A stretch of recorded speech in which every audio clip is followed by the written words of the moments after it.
By the by mister Ramesh, നമ്മൾ ഫോണിലൂടെ ബന്ധപ്പെട്ടിട്ടുണ്ടെങ്കിലും നേരിട്ട് കാണാൻ എനിക്ക് ഭയങ്കര ക്യൂരിയോസിറ്റി ആയിരുന്നു. Now I am happy. You are very smart. Thank you. ആ, മോളെന്തിയടോ? മോൾക്ക് കാണാന്ന് പറയാൻ പറഞ്ഞു. ഇപ്പോഴത്തെ പെമ്പിള്ളേരൊക്കെ ഇങ്ങനെയാ. മോളെ സൂര്യ, മോളിങ്ങോട്ട് വന്നേ. അവളൊരു ഇത്തിരി മൂഡ് ഓഫില്ല. ഞാൻ അവളെ പരിചയപ്പെടുത്താം. വരൂ. വേണ്ടെങ്കിൽ ഞാൻ ഒറ്റയ്ക്ക് ഒന്ന് പരിചയപ്പെട്ടോളാം, അതല്ലേ നല്ലത്. That's good. Let it be a surprise for her. എവിടാ മുറി? മോളില. Okay, I will manage. അവളെങ്ങാനും അങ്ങനെ വല്ലതും പറഞ്ഞെങ്കിൽ തന്നെ ആ കാര്യം താൻ ഇവിടെ എഴുന്നള്ളിക്കാതെ ഒന്ന് അഡ്ജസ്റ്റ് ചെയ്ത് പറയണ്ടേ? തട്ടിമുട്ടി ഒച്ച വെക്കണ്ട ഡാഡി, എനിക്ക് ആരെയും കാണണ്ട.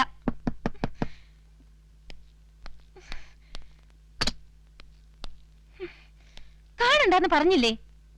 ഹലോ, ഒന്നിങ്ങോട്ട് നോക്കി.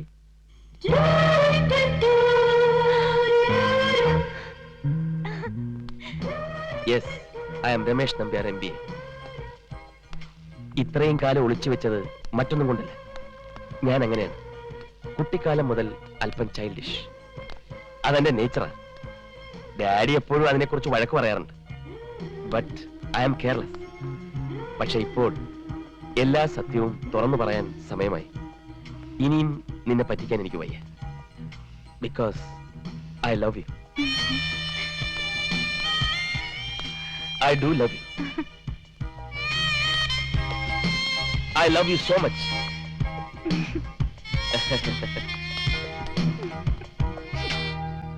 സത്യമാണോ നീ പറയുന്നത്? എന്റെ ഹൃദയം പോലെ പരിശുദ്ധം.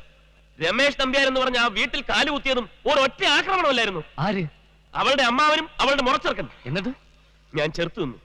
ഓരോരോ കടമ്പകൾ കടക്കുമ്പോഴും എനിക്ക് തോന്നി ഞാൻ രമേശൻ നമ്പ്യാരല്ല, ഞാൻ രമേശൻ നമ്പ്യാരല്ല എന്ന് വിളിച്ചു പറയണമെന്ന്. എന്നിട്ട് നീ അത് പറഞ്ഞോ?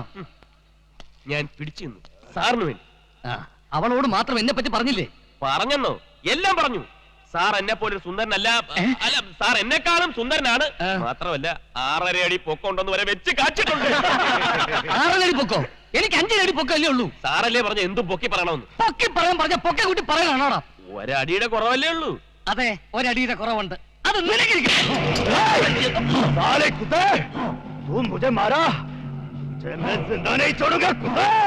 ഇയാൾ എന്തോന്നായി പറയുന്നത്? പട്ടി കെട്ടഴിച്ചു വിട്ടാ നിന്നെ കൊല്ലുമെന്ന്. എന്നെ? നിന്നെ കൊന്നിട്ട് എന്താ കാര്യം? എന്നെ? അപ്പൊ കെട്ടഴിച്ചു വിട്ടാ സാറിനെ കൊല്ലൂ? അതല്ലേ പൊട്ട ഹിന്ദി പറഞ്ഞത്. എന്നാൽ എനിക്ക് ചില കാര്യങ്ങൾ പറയാനുണ്ട്. എന്ത് കാര്യം? നാളെ രമേശ് നമ്പ്യാർ MBA ആയി സൂര്യ ഗ്രൂപ്പ് ഓഫ് കമ്പനീസിന്റെ ജനറൽ മാനേജരായി ഞാൻ ചാർജ് എടുക്കുന്നു. അതങ്ങ് പള്ളി പറഞ്ഞാൽ മതി. എന്റെ കൊക്കി ജീവനോടത്തോളം കാലം അത് നടക്കില്ല. ഞാൻ സമ്മതിക്കില്ല. സമ്മതിക്കില്ലേ? സമ്മതിക്കില്ല. ഇല്ലേ? ഇല്ല. കെട്ടഴിച്ച് വിടട്ടെ. സമ്മതിച്ചിരിക്കുന്നു.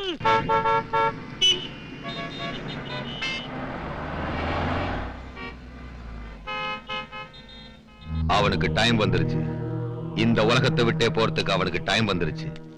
இந்த சிவசுப்பிரமணிய கவுண்டரோட தம்பிய கொலை செஞ்சவன் உயிரோட இருக்க கூடாது. ஆனா எதுக்காக என் தம்பி ஆலிபாபா இருக்கிற இடத்துல போய் மாட்டிக்கிட்டான்? ஆலிபாபா அங்க வருவான்னு சின்ன கவுண்டருக்கு தெரியாம இருந்திருக்கலாம். அலிபாபா இப்ப பாம்பேல இல்ல பாஸ். அவன் கேரளா போயிருக்கான். நாங்க வேணா புறப்பட்டு கேரளா போயிட்டு வரட்டுமா? நோ, நம்ம ஆளுங்களை பார்த்தா அவனுக்கு அடையாளம் தெரியும். அதனால பூனால இருந்து டாக்கூர் குரூப் கேரளாவுக்கு போட்டோம். டாக்கூர் குரூப்புக்கு அலிபாபா அடையாளம் தெரியாது பாஸ். அதனால அலிபாபாவோட போட்டோ இருந்ததுன்னா அதெல்லாம் கிடைக்காது. அலிபாபா கேரளால எங்க இருந்தாலும் டாக்கூர் குரூப் தேடி கண்டுபிடிச்சிருவாங்க. എന്താ പറഞ്ഞത്? അപ്പോയിന്റ് ചെയ്തെന്നോ? നിന്നെയൊക്കെ മാനേജർമാരായി അപ്പോയിന്റ് ചെയ്യാൻ അവനെന്ത് അധികാരം? ആ തെണ്ടിയെ എന്റെ ഡ്യൂപ്പായിട്ട് ആക്ട് ചെയ്യാൻ മാത്രമേ ഞാൻ പറഞ്ഞിട്ടുള്ളൂ. ഒരു 4-അംഗ ഡ്യൂപ്പിന് പോളിസി മാറ്റർ കൈകാര്യം ചെയ്യാനുള്ള യാതൊരു ലീഗൽ പവറും ഇല്ല. നിന്നെയൊക്കെ ഞാൻ പിരിച്ചുവിട്ടിരിക്കുന്നു. പിരിച്ചുവിടാൻ സാറിനെന്താ അധികാരം? അടുത്ത ദിവസങ്ങളിൽ സൂര്യ ഗ്രൂപ്പിന്റെ അവകാശിയാകാൻ പോകുന്ന ആൾക്ക് എന്ത് അധികാരമൊന്നും? ഏതുവരെ പഠിച്ചു? ഇതിന് വലിയ MBA MBBS ഒന്നും വേണ്ട. പ്രാക്ടിക്കൽ നോളേജ് മതിയിടോ. ഒരു MBA-കാരനെ എടോന്നോ? പിന്നെ തന്നെ എന്തോന്ന് വിളിക്കണം? പട്ടീന്നോ? ഞാൻ ശങ്കർജിയുടെ മരുമകനാകാൻ പോകുന്ന ആളാ. സൂക്ഷിച്ച് സംസാരിക്കണം. അത് ഈ ജന്മം നടക്കുമെന്ന് തോന്നുന്നില്ല. മനസ്സിലായില്ല? അച്ചായൻ അവളുമായി സൂപ്പർ ലൈനില്ല. അവൾ അച്ചായനെ കെട്ടു. അതാ ഇപ്പോഴത്തെ പൊസിഷൻ. അപ്പൊ ചതിയാണല്ലേ? അവനോട് സൂര്യയുമായി ഒരു ലിംഗം റിലേഷനും പാടില്ല എന്ന് ഞാൻ പറഞ്ഞതാ. അവളുടെ ഭ്രമണപഥത്തിൽ നിന്ന് പോലും ഒഴിഞ്ഞു നിൽക്കാനാ ഞാൻ അവനെ പറഞ്ഞയച്ചത്. പരമച്ചേറ്റേ, ഞാനെല്ലാം പൊളിക്കും. എങ്ങോട്ടാ? സൂര്യയുടെ വീട്ടിലോട്ട്. ഞാൻ അവിടെ ചെല്ലും. എല്ലാ കാര്യങ്ങളും അവളോട് ഞാൻ തുറന്നു പറയും. ആ ചതിയനെ ഞാൻ എറിഞ്ഞോടിക്കും. ഏറുകൊണ്ട പട്ടിയെ പോലെ ആ തെണ്ടി ഞൊണ്ടി ഞൊണ്ടി ഓടുമ്പോ സൂര്യ ഗ്രൂപ്പ്സിന്റെ ജനറൽ മാനേജറുടെ കസേരയിൽ ഞാനിരുന്ന് റൊട്ടേറ്റ് ചെയ്യും. റൊട്ടേറ്റ് ചെയ്യാൻ തനിക്കെന്താ വട്ടുണ്ടോ? വട്ട് നിന്റെ അച്ഛന്. ഞങ്ങൾ പറയണതനുസരിച്ച് അടങ്ങി ഒതുങ്ങി നിന്നാ തനിക്കുള്ള. എങ്ങനെ നിക്കണമെന്ന് ഞാൻ തീരുമാനിച്ചോളാം. നീയൊക്കെ എന്ത് ചെയ്യോളാ? ചേച്ചകളെ, പാട്ടികളെ, തെണ്ടികളെ, അയ്യോ,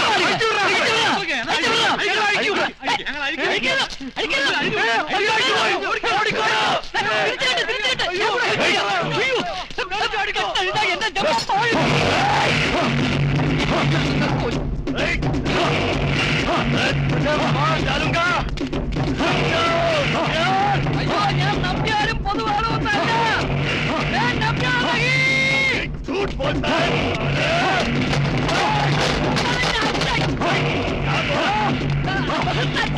कुछ नहीं।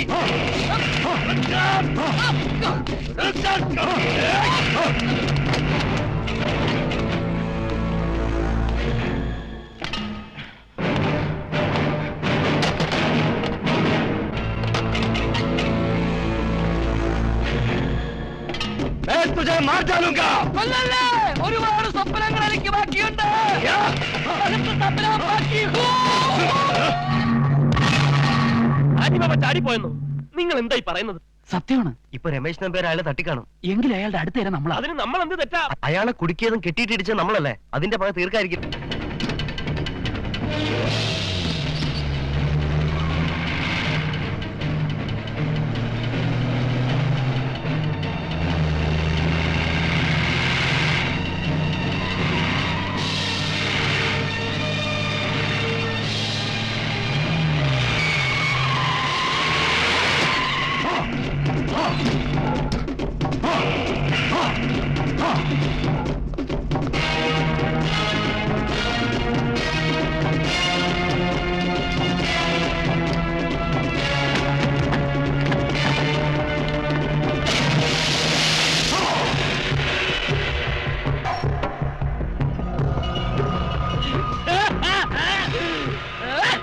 രമേശ് നമ്പ്യാർ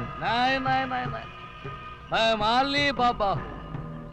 എടാ കോപ്പേ, ഇന്നിപ്പോ എന്റെ ബുദ്ധിമോശം കൊണ്ട് സൂര്യയുടെയും വീട്ടുകാരുടെയും മുമ്പിൽ നീ രമേശ് നമ്പ്യാരായി വിലസുന്നു. പൊഴിച്ചിട്ട പടത്തിലേക്ക് ഒരു പാമ്പിന് തിരികെ കയറാൻ പറ്റില്ല.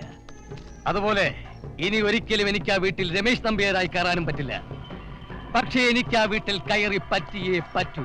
ആ വീട്ടിൽ ഇനി ഒരു അൽസേഷൻ നായുടെ കുറവേ ഉള്ളൂ. അതേടാ, നിന്റെ ശരീരം കടിച്ച് പറിച്ച് കീറി എറിയാൻ കഴിവുള്ള അൽസേഷൻ.